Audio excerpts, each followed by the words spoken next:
we are all looking towards the Gaganyaan mission. So that's going to be in the next 2 years, 2027. It's planned. And I must also express our gratitude to Honorable Prime Minister Shri Narendra Modi ji, who has been responsible for this mission. The whole thing was envisioned when our Prime Minister visited United States of America in 2023, that is 2023. And then President and our Prime Minister seeded this idea of sending one of our Indian astronaut along with this Axiom-4 mission, and today it's a reality. So then the second thing is ISRO has played a very pivotal role in terms of the success of the Axiom-4 because he is the pilot now. He is piloting the whole mission, and the right from selection, training, human factors consideration, everything has been meticulously planned by ISRO and have given us significant input in Axiom-4 mission. So this is a great learning experience for India. Because when we send our own Gagan Yatri into space, and then you need to know all about the human factors. So he's coming with rich experience and of staying there for 18 days, doing great experiments over there, and then coming back with that, not only experimental data, but experiential learning, which will go into the application there in Gaganyaan mission, which is going to be a significant milestone. So we are all very eagerly looking forward to welcoming him back, and first in California and then back to India. So we will learn a lot, and it will be a great input. How did he behave there?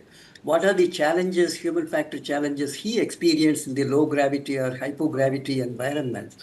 And also, how did he manage the whole mission as the pilot? So these are all the inputs which will go into our Gaganyaan mission. Because when you go to space, there are many challenges. The first is physical, physiological, psychological challenges. So when you go to the hypogravity, the whole human physiology, whether it's cardiovascular or neuromuscular or skeletal system or equilibrium maintaining system, everything is tuned to the gravity, including your biorhythms, which is related to the solar periodicity, which doesn't exist over there. So how does the human physiology get adapted, acclimatized? What are the kind of stresses which one experiences in the claustrophobic environment with a lot of radiation coming in and also hypogravity and floating around in the small space and doing experiments over there. So these are the things which we will learn from him. And now after his return, maybe 1 week of his rehabilitation, there will be a program. Right. Because, so all this will happen. So we are all eagerly looking forward to welcoming him back. Well, we also have Group Captain V.N. Jha, former Joint Director, DRDO and aerospace expert, who is in fact joining us as well. Group Captain V.N. Jha, we all anticipate and we all look for the final frontier called space. A lot of people are in fact talking about exploration of space. Where do you think is India standing right now when it comes to the exploration of space, and how equipped are we to actually explore that frontier? Well, Varghese, to be very frank, as far as the exploration of space by human is concerned, there India is, towards the last among the people who have been to the space. But as far as the technological exploration is concerned, India has been in the forefront for quite some time, whether it was Mangalyaan, whether it was Chandrayaan.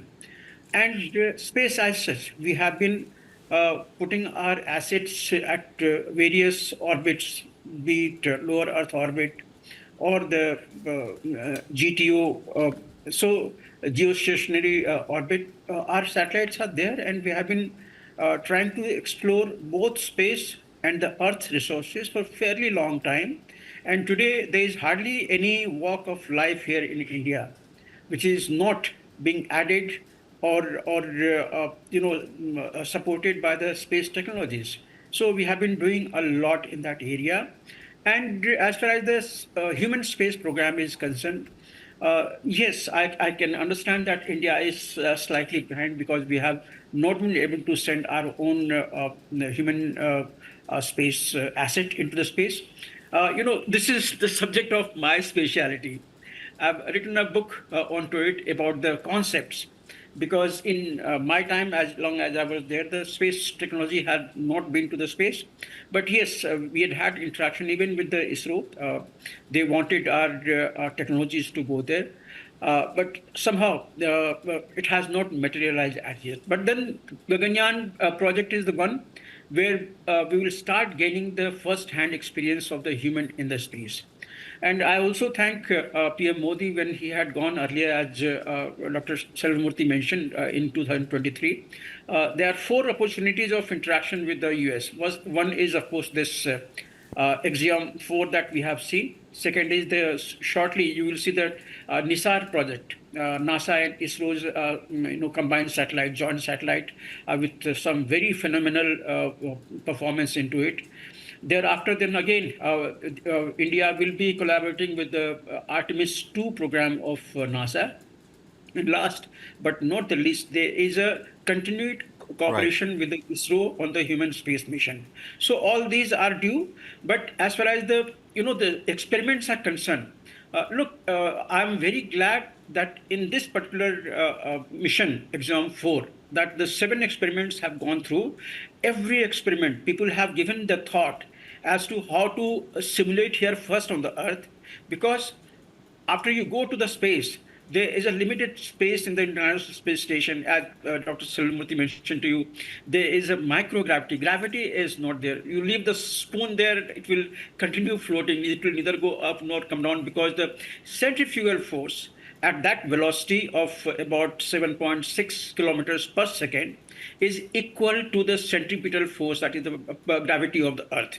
So as a result, both cancel each other, and there is no effectual gravity inside the space station. So under those circumstances, I'll not repeat what Dr. Selvamurthy has said, but then there are both immediate challenges to the human health, intermediate challenges, and the long challenges. Here, of course, it was about 18 days or so, so not very large extent of the, deconditioning would have happened. The immediate thing is that the entire environment changes. Here we have 24 hours of the day and night. There you have got 45 minutes of the day and night.